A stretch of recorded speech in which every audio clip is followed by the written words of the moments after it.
بس که جفا ز خار و گل بی دل رمیده، همچو نسیم از این چمن های برون کشیده.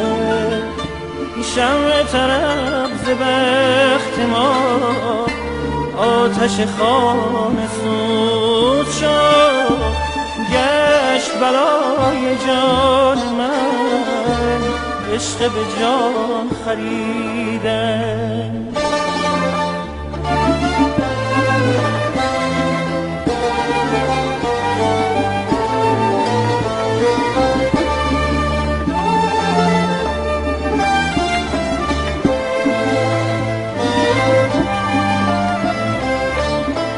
حاصل دور زندگی صحبت آشنا بود، حاصل دور زندگی صحبت آشنا بود.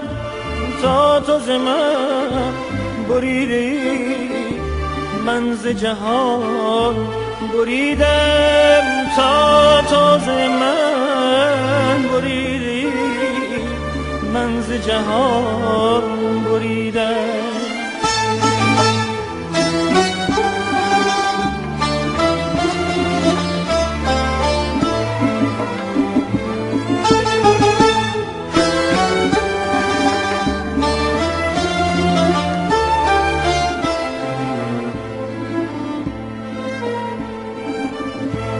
تا به کنار من بودی بود به جا قرار،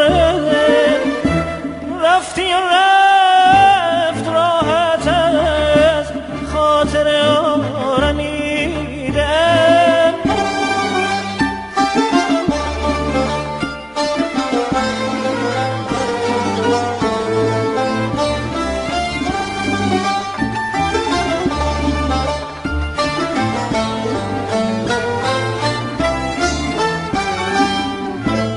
چون به بهار سر کند لاله ز خاک من برون، ای گل تازه یاد کن از دل داد دیدم.